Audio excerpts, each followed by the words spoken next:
salaamaaleykum te nag ñu am nag gan gan bu mat gan namoon ko lool Lutte TV xam naa Ibrahima Faye ba namoon tamit ak Xavier ñu dan nag fas yéene waxtaane ak président Bira Sène président de la fédération sénégalaise de lutte mu dal nu fii au niveau de la fédération au niveau de l'arène nationale pour ñu waxtaane actualité lamb donc président maa ngi lay nuyu di lay remercier si peu de temps bi nga am nga accordé ko pour interview Lutte TV. Merci Adjaratou Ndeye Coumba Fall maa ngi lay nuyu di nuyu waa Lutte TV yëpp à la tête de cette aimable maison Xavier Seck monsieur Ibrahima Faye Beuz monsieur Diallo ña fa nekk ñëpp ñoom Ndeye Coumba Fall ñoom Iba Kane ñoom Lamine Seck Assane Waalo Iba Kane voilà waaw ñoom ñëpp vraiment maa ngi nuyu di leen di wax ne maa ngi leen di suivre di kontaan ci li ñuy def et puis di leen wax di courage voilà il faut aller de l'avant nañ nekk ci làmb ku ci nekk daal doo am tànk ginnaaw tànk kanam rek ngay am. macha allah président actualité bi nag. actualité oblige xëy na sax nar na woon commencé foofu. mais actualité oblige tey nañoo yeewu protection des animaux génnee benn communiqué di ñaawlu li ñu gis dimanche diggante Reug Reug ak Boy Niang. maanaam siwo bi nga xam ni moo defoon muus bi Reug Reug sangoo avant juste muy dem si biir géew bi loolu déjà communiqué bi loolu si mën a wax. bon lire naa communiqué bi alors à travers les réseaux sociaux dëgg la d'abord maa ngi leen di remercier ci attachement bi ñu am ci les animaux te leen également jaajëfal ci vigilance bi ñu am ci làmb ji di wax ne nag gis nga pour nga contre maltraitance des animaux aajurul nga am foo féete boo amee bakkan di noy yi nekk nit nekk citoyen sénégalais te suñuy texte réglementaire di ko tere normalement yow ci sa bopp da ngay am conscience ne lii dama ko war a préserver moo tax Sénégal yëpp de lay delloo njukkal ci seen attitude wane nañ ne la nga xam ne bu njëkk dañ ko doon def ay leçon de morale amour et protection des animaux ñun ba ñoo jàngalee loolu tey dafa feeñ ci vraiment société sénégalaise bi bu njëkk da nga doon gis ñuy maltraiter ay animaux ci mbedd mi mais léegi kenn defatu ko ci ko def nag nekk suñu athlète un athlète émérite ku nit ñëpp xam vraiment fonk naturellement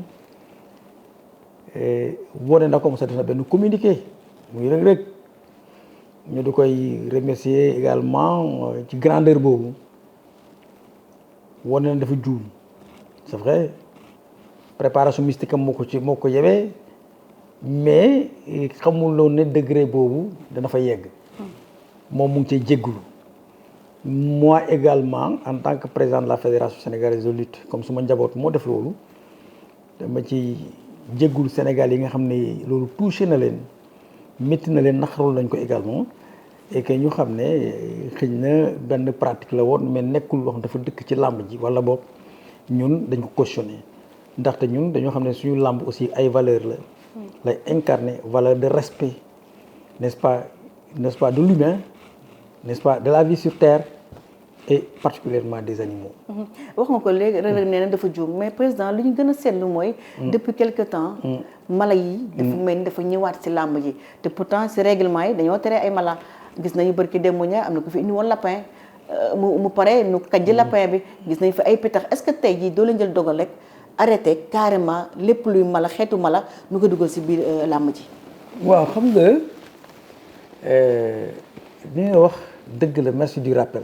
dañ ko tere il y a 3 ans ñetti at ca ginnaaw am na ko fi indi woon ab lapin sànni ko adversaire bi kajji ko ça avait choqué te loolu dañ ko ñaalu woon sanctionné woon ko xam nga ñun dañuy jouer un rôle de prévention mais parfois ce rôle de prévention là léegi mu am ñoo xam ne dañuy pëtëx jaar à travers les mailles du filet mu ngi mel ni rek circulation bi suñu takk der yu jàmbaar yi dañuy teg seen contrôle radar alors léegi ñu teg léegi ñu làqu ci benn angle ku mel ni voilà Bira Sène jóge fa ay xel yu wéy ñëw rek du gis gars yi rek day génn ñu flashé ko wala ñu kii rek ñu leen di serre à droite monsieur vitesse excessive da nga dépassé alors ñu xam ko jàpp nañ ma mais fekk Ndeye Coumba Fall ba mu jaaree ba mu xawee kii ne gars yi war nañ fa nekk mu tegg tànkam ba mu leen rombee rek mu tegaat ko ci view daal di avancé mais yooyu yëpp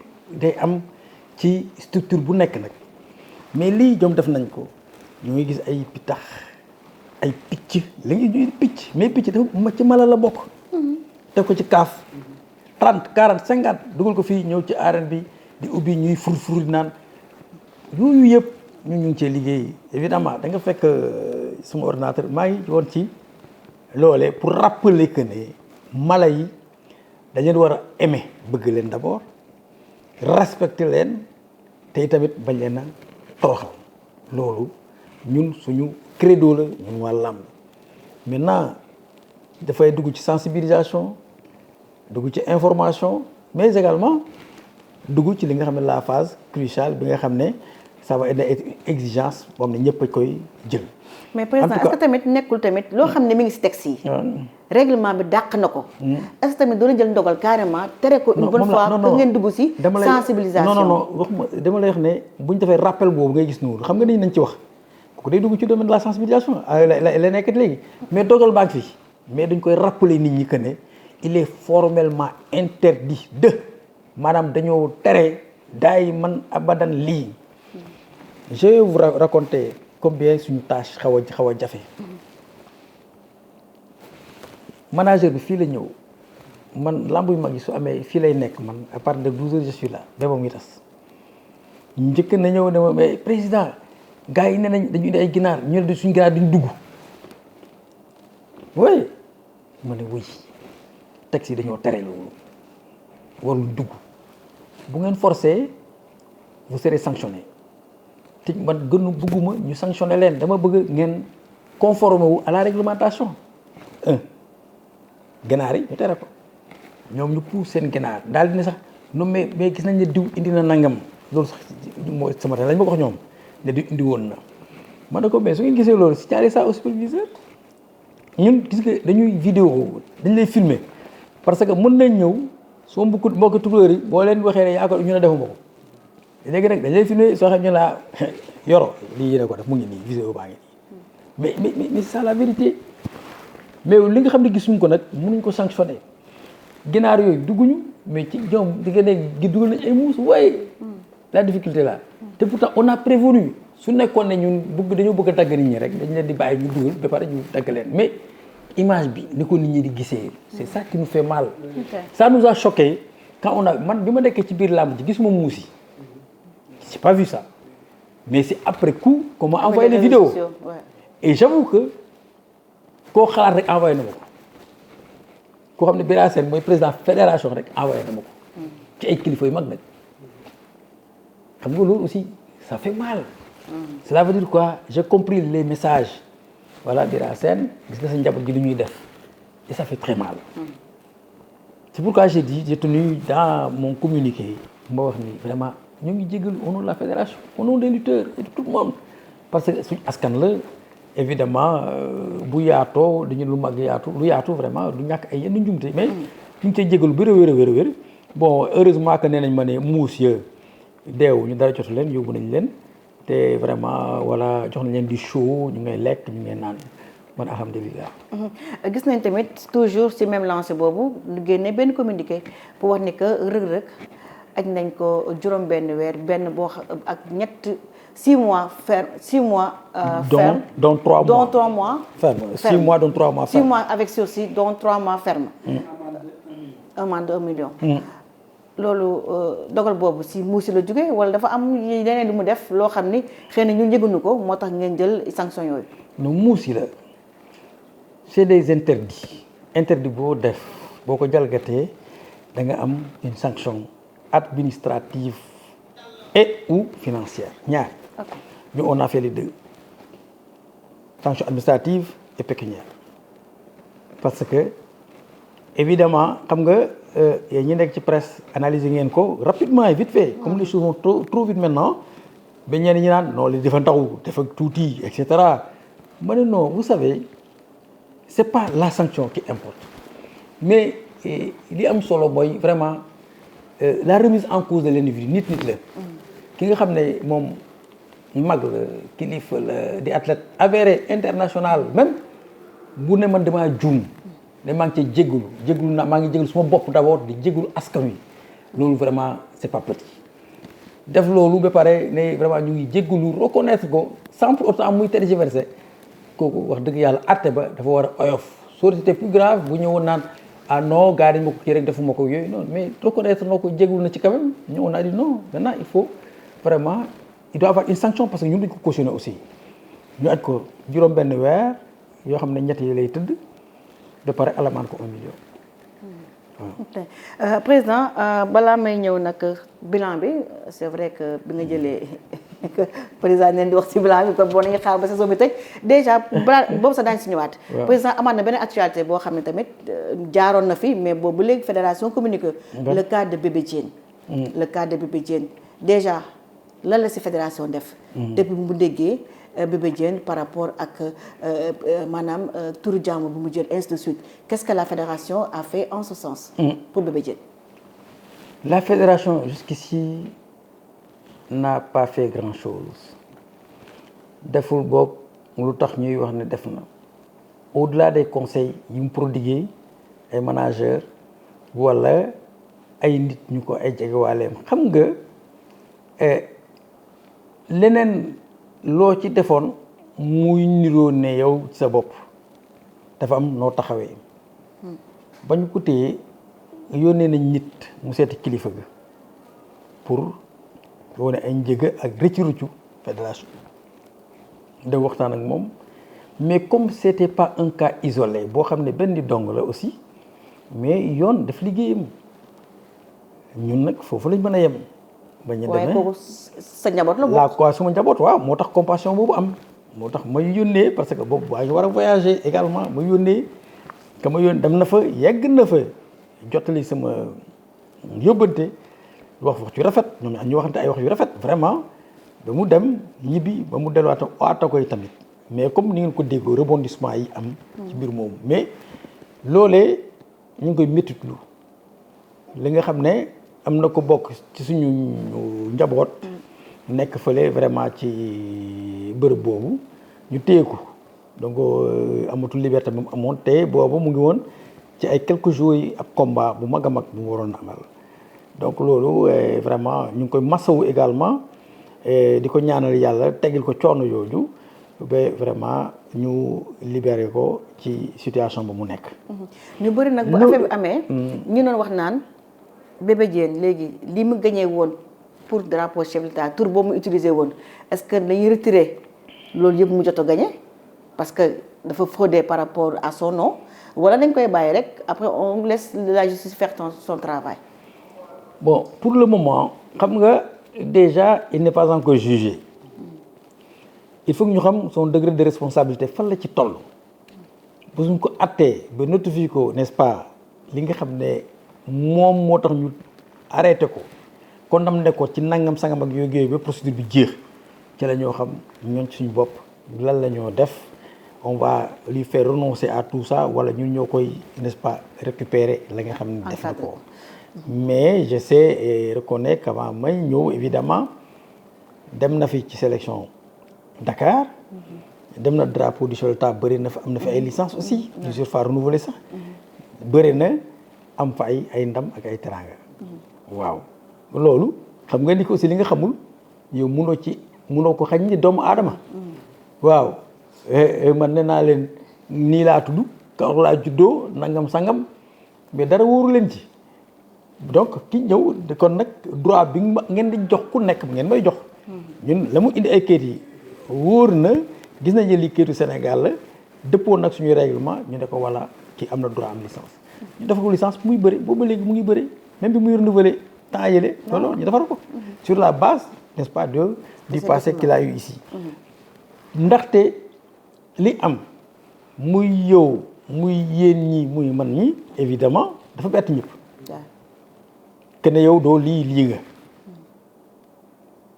te nag mënoon na ñàkk ci tolloon noonu parce que gis nga wax comme on dit rek xam nga quand on parle on écrit soit pour les autres te wax bu xasee bi génn rek bali fetal la te nag ngeen xam ne gis nga suñu làmb ji c'est très suivi très écouté loo ci wax ñëpp a kaa dégg ku ci am wàll am ci cër da ngay réagir gis nga le cas Reug Reug bi mu amee ñëpp ci réagir les gens ont suivi ñu bëri réagir nañ am na yoon sax ñoom réagiruñu mais dañ leen métti dañoo métti seen xol rek toog ñi dañ ma oo directement téléphone wax ma ne ba gis nga lii ñenn ñi téléphone ma ne ma mais bind 2-3 phrases 2-3 mots envoyé ma xool tamit xool analyser lépp xam ne li ñuy wax si dëgg la mais en fait moo tax ñun il faut que ñuy def attention dans nos communications c'est très important parce que daf ñuy yàqal lu bare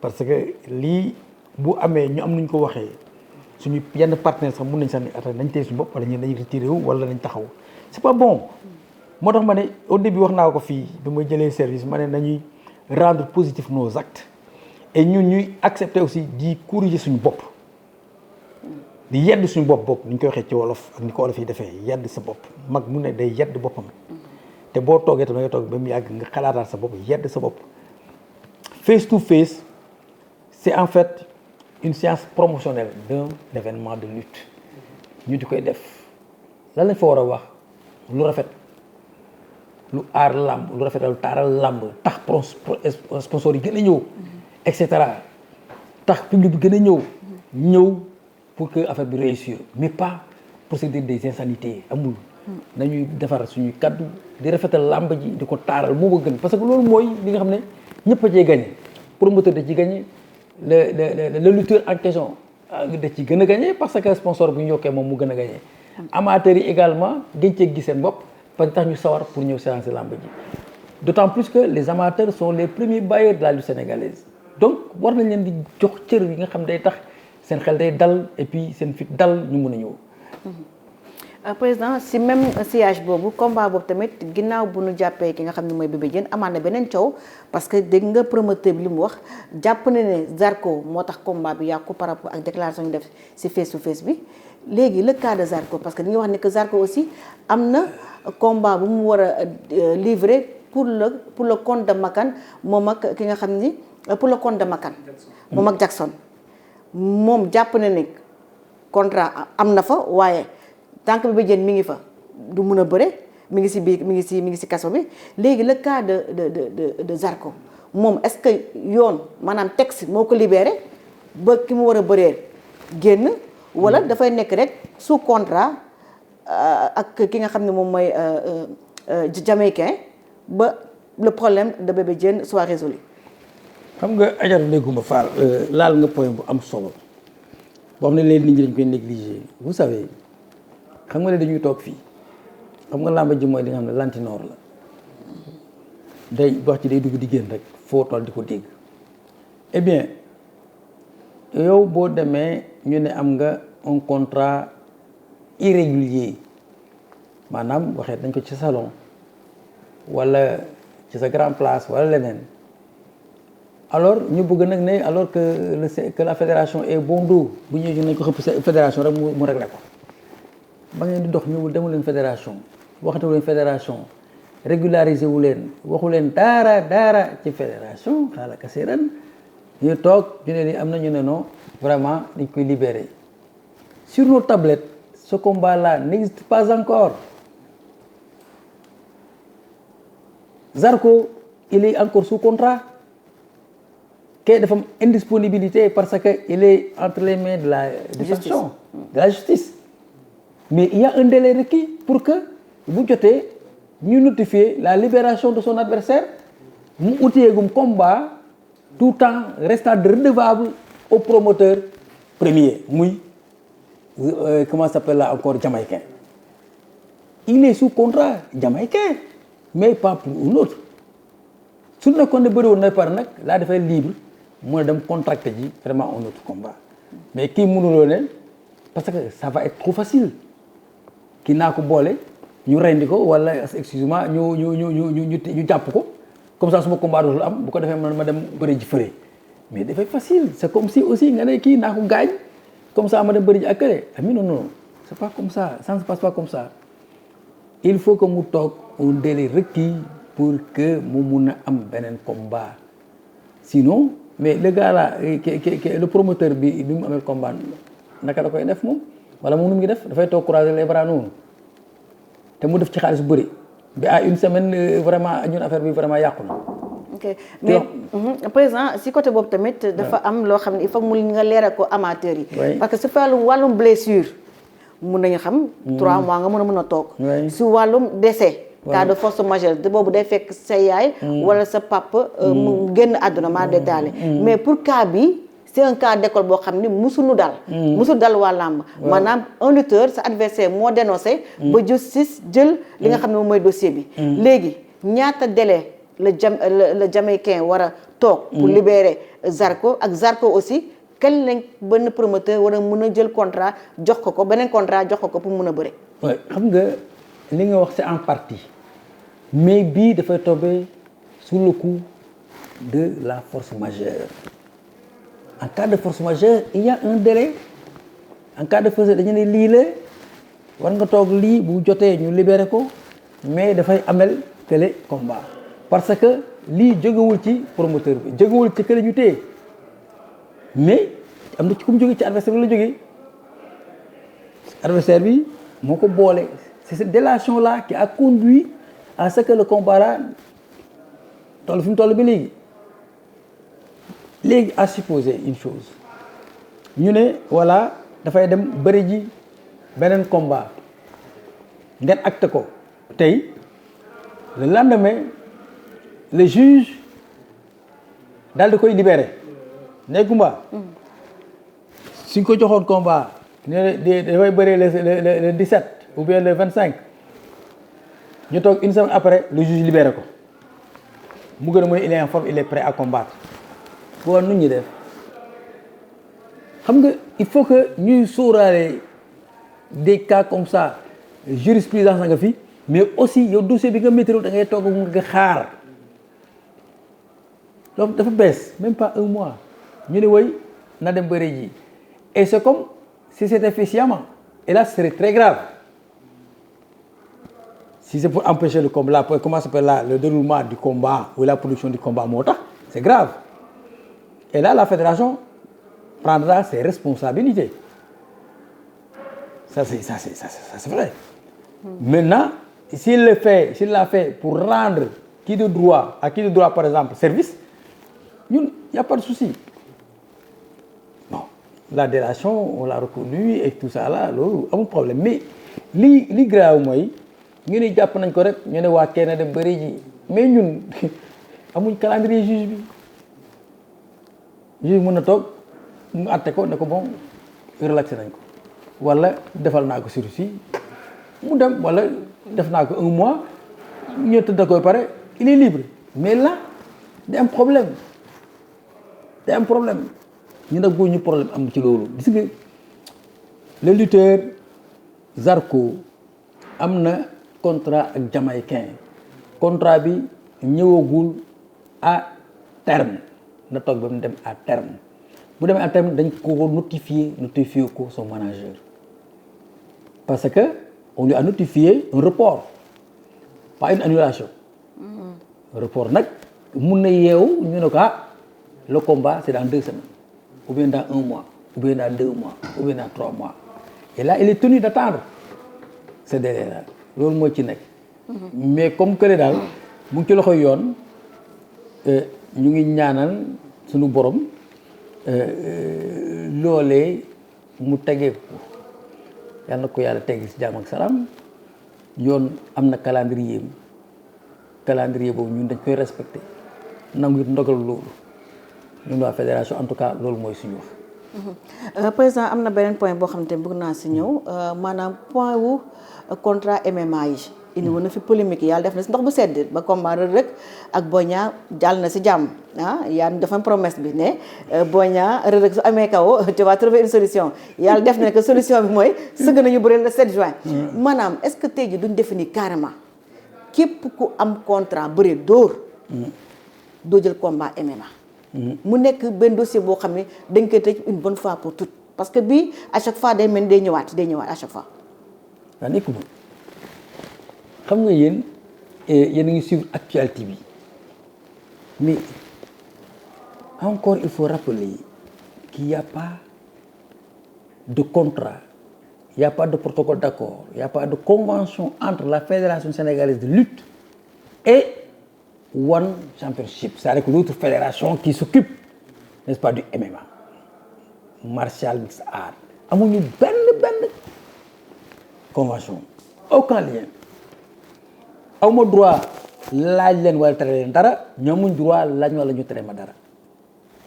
Cependant, man dama ne damay couvrir mes athlètes, c'est-à-dire les lutteurs sénégalais, couvrir les promoteurs, le public sénégalais.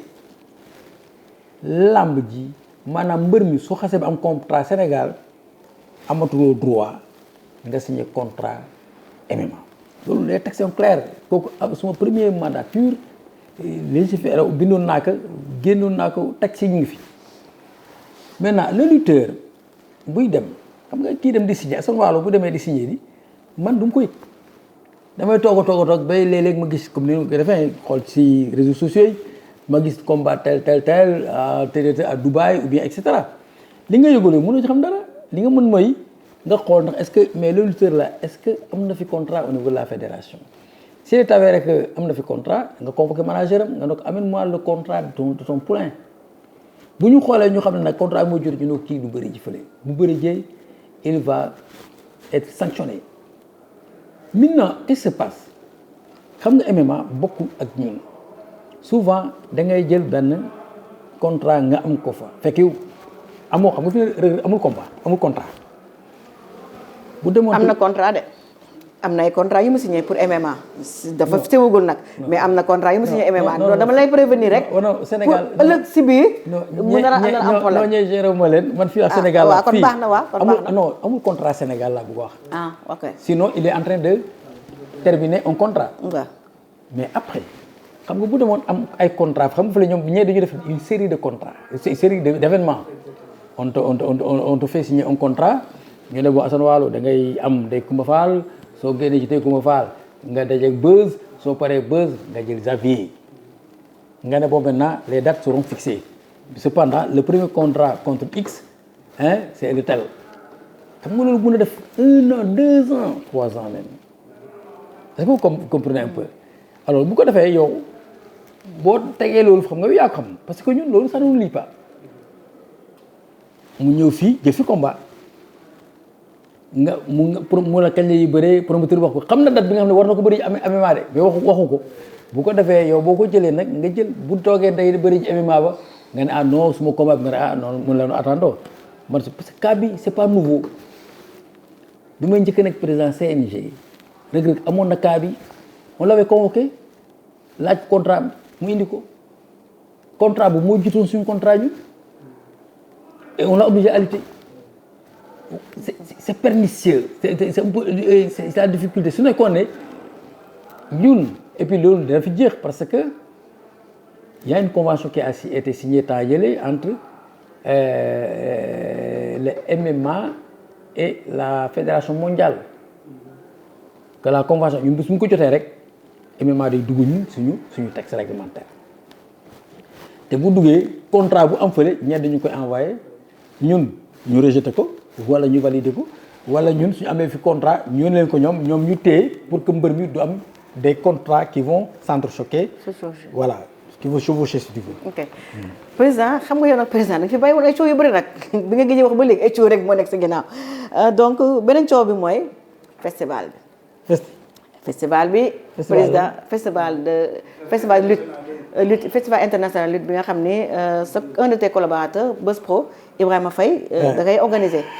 mais on s'est levé un beau jour tout juste après la fin festival bu amoon Paris génne benn communiqué pour dire que vous voulez protéger les lutteurs donc affaire bi defoon benn tollé donc explique-nous pourquoi avoir sorti ce communiqué alors que en aval il y a eu d'autres festivals qui sont organisés il y a aussi sa magistère sans pour autant nga génne communiqué bi pourquoi après tout juste après la France nga génne communiqué bi te sa ñaari élément wala boog sa ñaari collaborateur bokkoon nañ ci voyage bi à la personne du premier vice-président chargé de la lutte avec frappe mi Meïssa Ndiaye ak deuxième vice-président chargé de la lutte sans frappe mi Étienne Ngom voilà. Merci. Alors je suis vraiment désolé que le communiqué là yegg fi ko ñu yóbbu woon commenté ko. Moi au contraire foogoon naa ne ñoom danañ applaudir de demain parce que dañ ne kii il est en train de réglementer de régulariser et de réorganiser l'exploitation sénégalaise au niveau international. Ce qui s'est passé vous le savez alors et le texte également bu ngeen ko liiree da ngeen xam li mu wax ci texte bi yëpp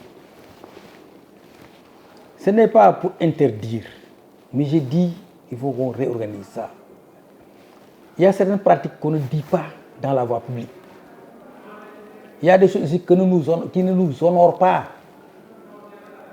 Vous savez, moi, je suis pour l'exportation et l'exploitation de la lutte sénégalaise au niveau international. Mais nous teg ko ci yoon.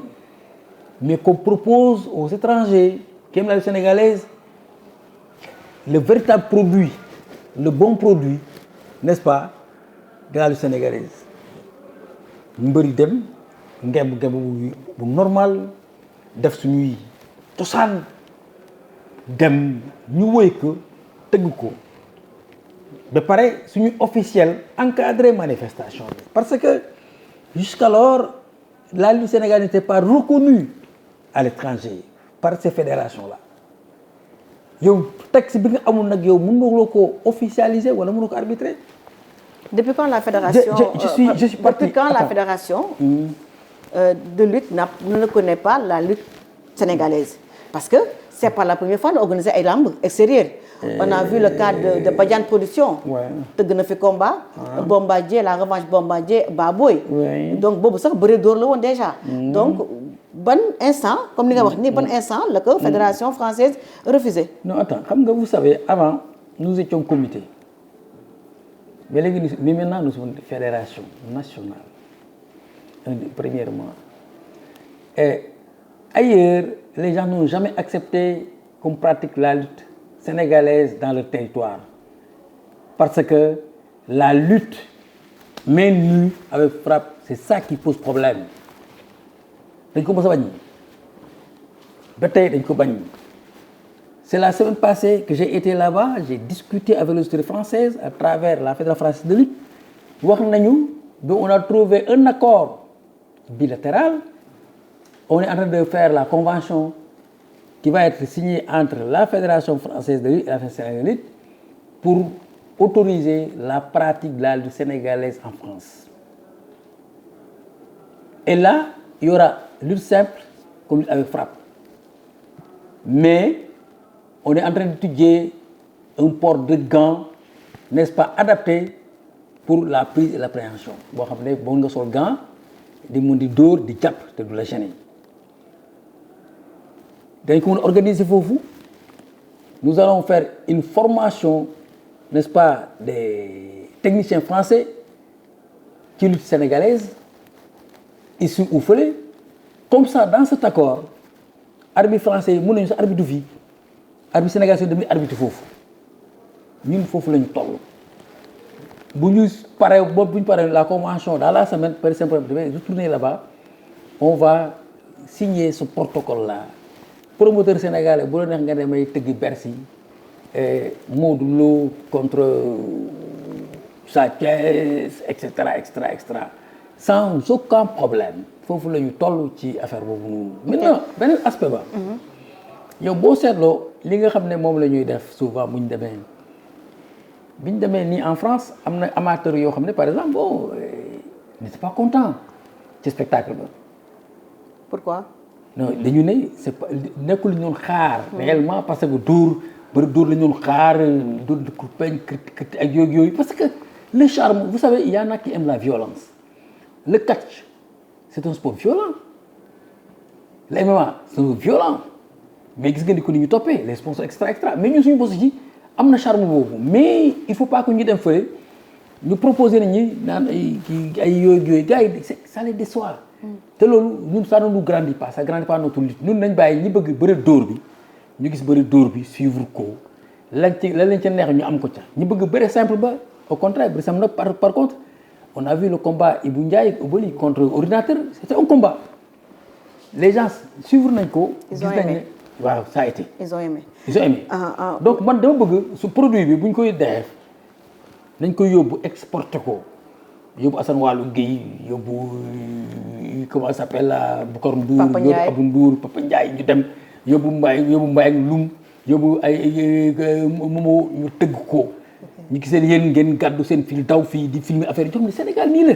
ok comme ku nekk arène nationale daal. comme ku nekk arène nationale. voilà donc comme ku nekk arène nationale rek. version arène nationale on va le faire. donc président oui c'est sûr. lu ñu gën a je suis pas l'avocat nag de Ibrahima Faye Beuz. moom xam na ko sax man je suis professionnel par rapport à ça. mais lu bëri nit ñi lu ñu doon déployer mooy. le fait que c'est un collaborateur. à vous muy Ibrahima. muy ko l'organisateur ils ont dit pourquoi communiquer sortir ce communiqué là et en amont mënoo nga ko woo nga ne ko Ibrahima lii de lii su ma sañoon lii bu ko def wala defal lii mais nga bàyyi ba affaire bi jàll wala boog nga bàyyi si biir manifestation bi nga woo ko ne ko. lii dama koy arrêté. je suis désolé madame de Coumba Fall oui je m'en désole c'est par rapport aux autres c'est pas pour vous. Oui. Exclusivement quand même. Ibrahima c'est un franc collaborateur. Pas de Birassem uniquement, mais de la Fédération sénégalaise de lutte. C'est un très grand collaborateur. Franc, honnête, engagé, perspicace, mais aussi qui aime et ce qu'il fait et qui aime la Fédération sénégalaise de lutte. Pour une au monde, je ne ferai un écrit contre Ibrahima Faye Beuz. Je ne le ferai jamais. Le texte sorti, nulle part gisul fi ñu bind Ibrahima Faye Beuz. C'est un texte impersonnel et d'ordre général. Ibrahima avant moo dem waxtaan nañ. Est-ce que vous me suivez? Si. avant moo dem waxtaan nañ pas une seule fois d'ailleurs.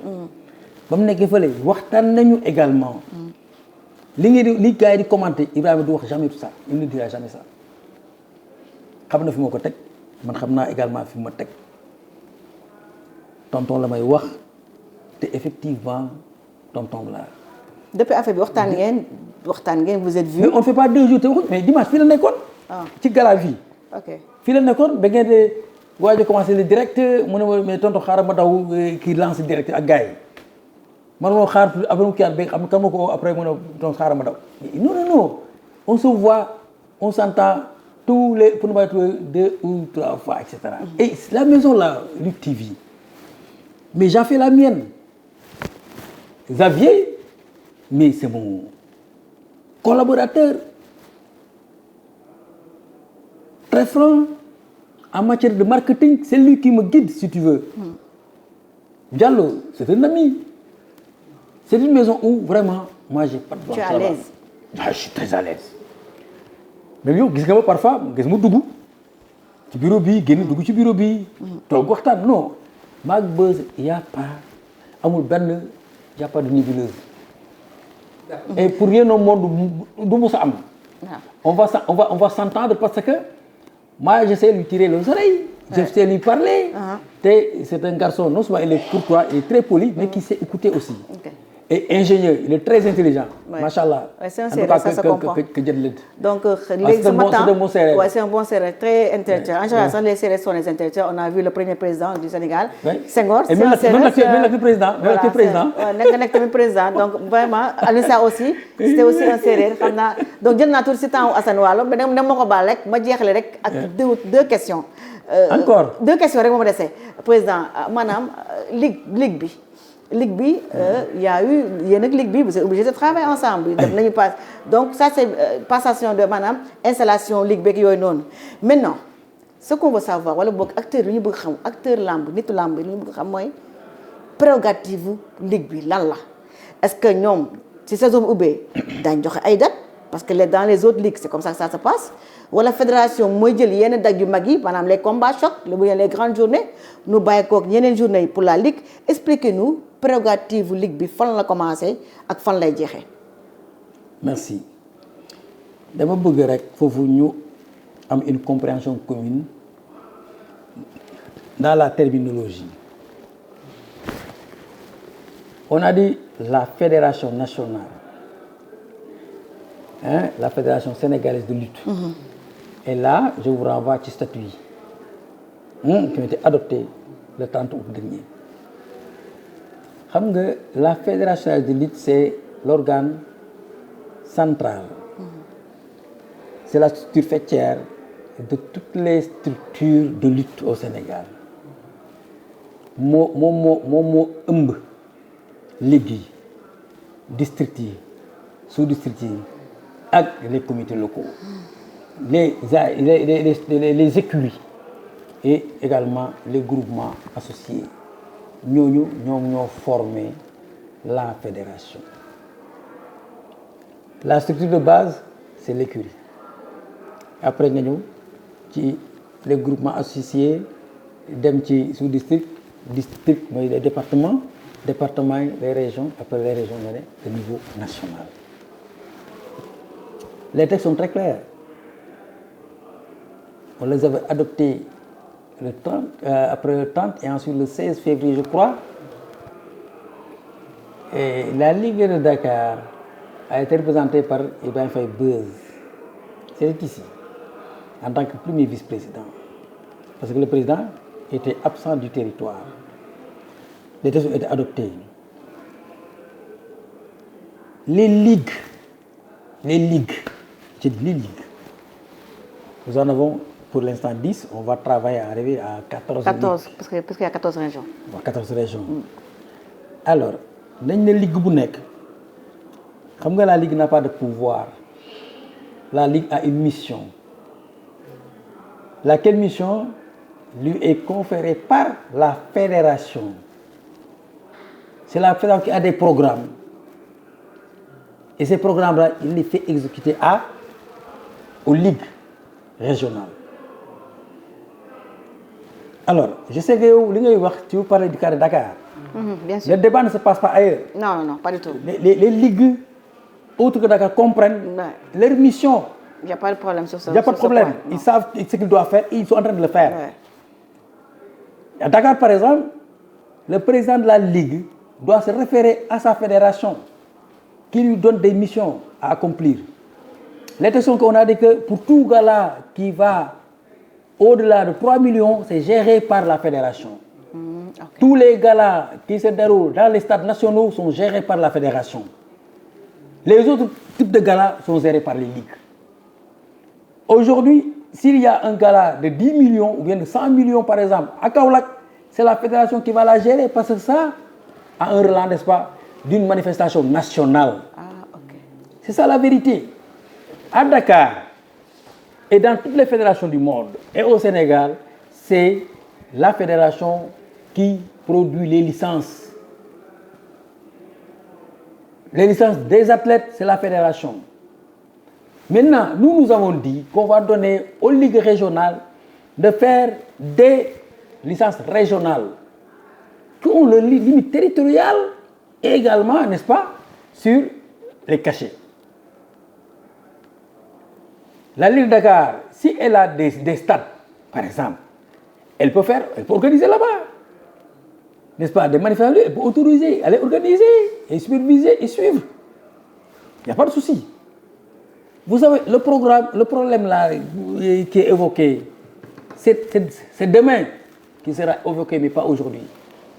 Quand les districts de Dakar seront mis en place, si chaque district va demander, n'est-ce pas, son territoire, est-ce que la Ligue aura un territoire? Non.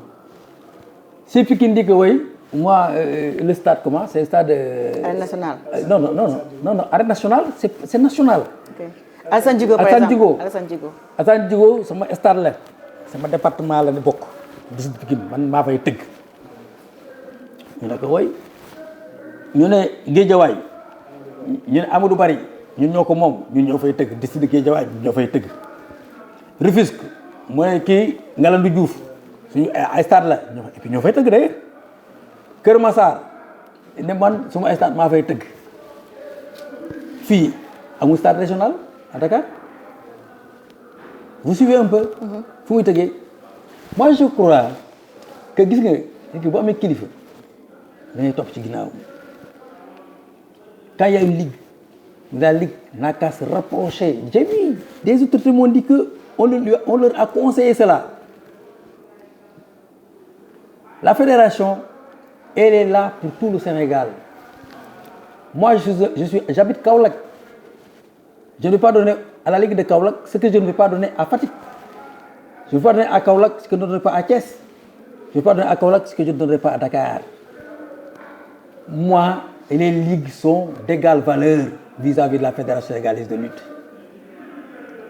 là on leur a demandé par exemple de faire des sélections pour le drapeau du chef de l'État des ligues sont déjà prêtes il y a des ligues qui sont en train de s'organiser avant la fin de la semaine je vais mettre en place des comités ad hoc régionaux pour les régions où il n'y a pas de ligue d'abord parce que ce sont mes démembrements en tant que fédération je choisirai des gens qui vont me gérer la lutte là-bas et qui vont travailler à ce qu'il y ait une massification et à ce qu'ils s'organisent pour enfin arriver à avoir une ligue régionale. Et je vais les accompagner à cela. Okay. Je veux citer la région de Sédhiou, la région de Kédougou, de Matam, de Kolda, de Tamba, Kédougou. De Tamba, mais Kédougou. Vraiment. Donc ça, on va les accompagner. Vraiment, c'est le désert là-bas. D'ici la semaine prochaine, j'irai peut-être à Sédhiou ou bien à Ziguinchor même pour organiser là-bas un grand gala olympique et, n'est-ce pas, de Business League. Okay. C'est pour dire qu'il y a du travail pour tout le monde. À la base. À tous les niveaux. J'ai demandé aux régions de faire une présélection d'athlètes pour compléter et renforcer l'équipe nationale de Business League du Sénégal. Il y a des régions qui ont déjà terminé. Il y a des gens qui, jusqu'à présent, n'ont pas bougé. Mais je vais les relancer dès ce soir ou demain. Gis nga liggéey bi gis nga bari na le président de la Ligue de Dakar Moustapha Gueye suñu rakk ancien champion nee naa ko su fekkee da nga bëggee liggéey donc mën naa liggéey lu ba nga doyal mais je vois que quelque part alors il fait traîner les pieds te man du ma dox ci loolu xam nga man je suis un politique je suis un sportif man xaw ma ne sport rek laa xam à 20 ans laa commencé am ay responsabilités ci sport waaw à 20 ans laa am responsabilité donc xam naa bu baax nekk naa président de la commission sportive de l'école normale William Ponty c'était en 1978 j'avais 20 ans te à l'époque dañoo xool ne ñiy def troisième année donc ñoom ñooy nekk dénk ma ko nekk secrétaire général ASC nawetaan UFAN kon man sama carrière yëpp ci loolu laa ko def ci affaire sport moo ma gënal nekk donc dégg nga cas boobu loolu la vraiment c'est tranché par les règlements et je ne veux plus qu'on en parle ñi bëgg a liggéey vraiment nañ ñëw autour de la fédération ñu liggéey je vais recevoir les présidents de ligue en fin de semaine ou en début de semaine prochaine tu as la primeur de l'information boog yow ma wax leen ko naa recevoir fii nañ ñëw fii ma recevoir leen wax ak ñoom on va préparer ensemble le drapeau du chef de l'État et on va également faire le point n'est-ce pas des activités voilà. Super président ma jeexalee nag vraiment ma lay remercier bu baax a baax ma jeexal naa non pare naa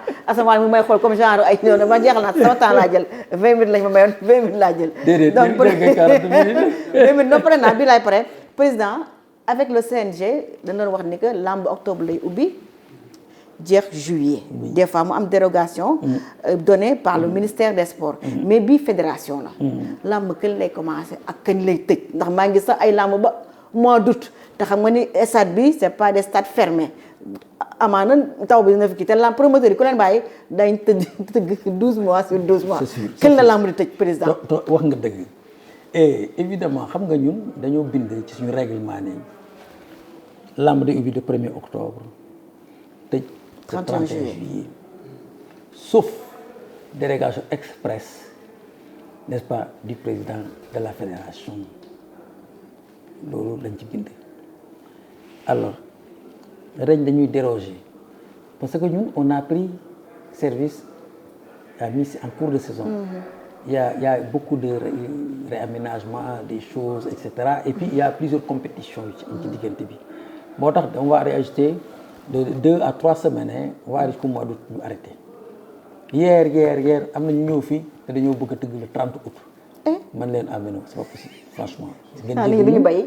waaw vraiment non ma ne non. les gens se reposent. les gens xam nga pour ñoom on est là waa li ma disais rek alors on travaille pas mais le travail intellectuel am na ko xam ne je l'ai envoyé un message un texte.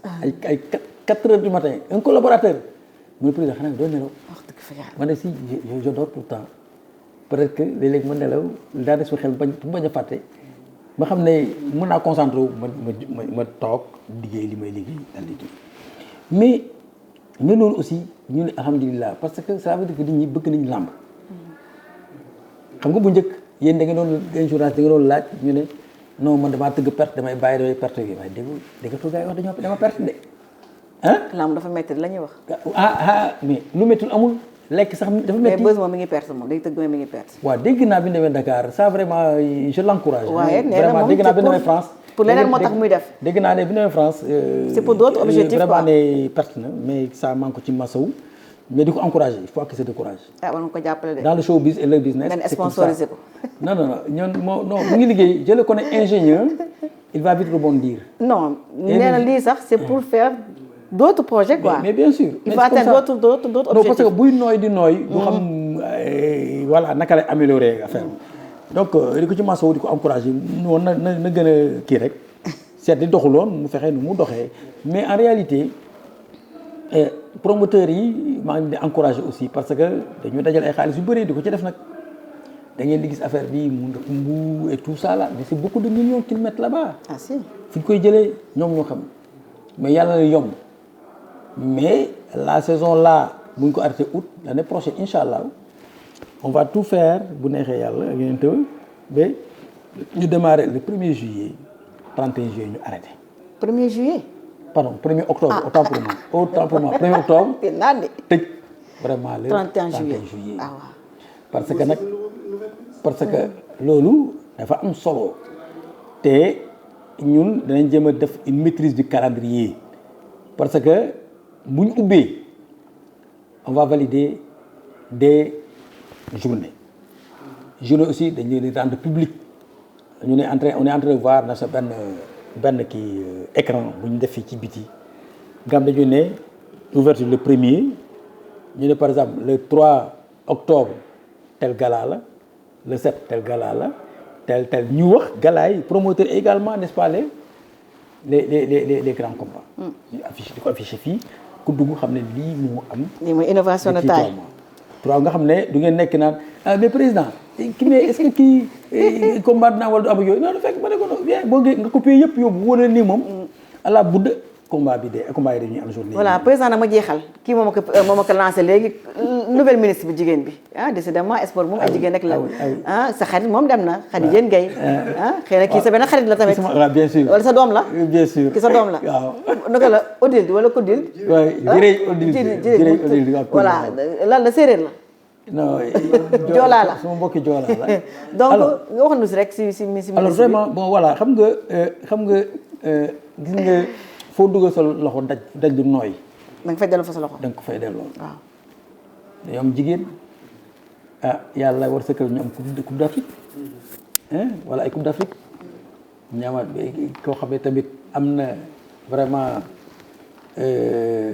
dayoo bi vraiment ci la ñu comprendre président de la République aussi nommé mu nekk ministre n'est-ce pas de la jeunesse et des sports alors ñoom ci mu yaakaar nag dëgg wax dëgg am na ci mu yaakaar parce que lire nañu quand même vraiment cursus am ak fi mu jaar donc kilifa gu mag la ndekku day door ci ministère bi li ñuy jàng mooy que intellectuel bu mag la waaw. et puis wàllum koppar moom xam naa nit ñi xam na si moom responsable la. wàllum koppar waaw mais xam nga foo gis ko am bu ñu nekk expert la comptable c'est qu'il ne court pas les rues bëriwuñu. ñoom d'abord expert rek bëriwuñu au Sénégal ñu ne expert la comptable loolu gën a raarati jigéen mu nekk expert c'est très rare ak yeneen yoo xam ne ñoo xam ne moom voilà tegu ko ci kanam yi mbooloo mi mais ay poste de responsabilité bi occupé looy wër ni ku motul kilifa dafa ne mu ñëw ñu jox ko mu nekk ministère des sports mu nekk au cadre également am nag xel ku am xel la te am vision xam nañ ko dénk aussi xam nga keroog mu ngi encouragé làmb ji di ñaan yàlla mu am ci jàmm jeex ci làmb xam nga ministre yow ñun nga jël ñu passé le service 3 jours après ngay encouragé sa discipline gis nga ko amul xel du ko def kon am na xel am na vision xam na ne sama famille yaatu na te ñii il faut que ma accompagner en tout cas man maa ngi koy souhaiter la bienvenue di ko souhaiter réussite di ko souhaiter également le meilleur n'est-ce pas dans ce ministère là. ministère bu compliqué. yàlla ci ayam ñu am ci. coupe du monde am ci coupe d'Afrique am ay médailles olympiques yu bare ci JOJ ñu jëm. incha allah challenge am nag li mu xam nga ni ñoo toog mooy ay gaaf ñëw na fekk tout juste coupe du monde di waaj a ubbi yàlla na ci am ay ndam. ñëw na à quelques encablures n'est-ce pas des Jeux olympiques de la jeunesse. Dakar 2026 foofu aussi yàlla na ko yàlla jubale ak fédération yi vraiment mu accompagner leen ñu am ci ay réussites yoo xam ne yu macha allah donc yooyu Adjaratou Ndeye Kambou Fall. C'est sur cette note heureuse de souhait vraiment la leen remercier bu baax a baax président Bira mais yéen dafa lu ma jaaxal. lan la. dem nañ fi championnat d'Afrique dem nañ fi CEDEAO et vous n'en parlez pas. président loolu beneen émission la xam nga émission bi. non daañu si ñëwaat non daañu si ñëwaat parce que président léegi non président léegi dama laaj bilan nga ne ma. non bëgg a dugg si bilan. man dama foog ne non loolu ngeen doon wax si. non mais daañu si wax moom mi dina si wax sama concurrent bi dina si wax. non vous êtes passé à côté. non on n'est pas passé à côté de l'interview. la prochaine fois président déedéet man xoolal président. ma interview dafa am ay cible man dama ciblé nekk champion d'Afrique ñëw waxul leen ko. mais président yéen yaa ma def promotion yéen fédération. CEDEAO ñu dem waxul leen ci. fédération lu ne publicité sax seen sortie internationale yi ñoom dañuy toog rek. c'est vrai ça c'est le ventre mou de la fédération. Voilà kon kay. il y a 2 semaines wax nañ ci en réunion de bureau. ou bien 10 jours. vous faites pas la promotion. il faut qu'on communique. Voilà vous ne communiquez pas. il faut que ñu def promotion ci loolu noonu. soo woowee coach bi non du ma wax DTN bay wax. mais attends non parce que j'ai dit il faut pas que. xam nga trop de communication tue la communication. mais il faut communiquer nag pour seen discipline mais dinañ communiquer en tout cas sama gars yi nañu seen plateau yi. danañ wax lu bari. incha allah daañu wax lu bëri. dinañ wax lu bari ci affaire bi man aussi si le temps permet naa ñëw wax lu bari. incha allah te maa ngi ñaan yàlla bu fekkee ne dama war a dem pour signer convention bi à Paris ku ma ci àndal. waaw yóbbu ma man bu fekkee yóbbu ma nag may yóbbu man. mu yóbbu la waaw tàggul sa directeur bi pare. non bàyyi nañ ma ñoom man fa dafa am kii rek nu mu tudd sax carton lii. carte blanche waaw carte blanche laa am. bu ko defee nga indi sa benn caméra sa benn kii. Papa Ndiaye lay àndal. Papa Ndiaye waaw ngeen def ko ngeen direct ko. Papa Ndiaye waaw man j'aimerais sax yóbbaale buzz quand même. waaw non buzz moom su demee du reporter. da nga yóbbu reporter ak benn caméraman man maay dem ak Papa Ndiaye. non xam nga man li ma bëgg si les moyens me le permettent. waaw yóbbaale ci presse bi. yóbbaale promoteur.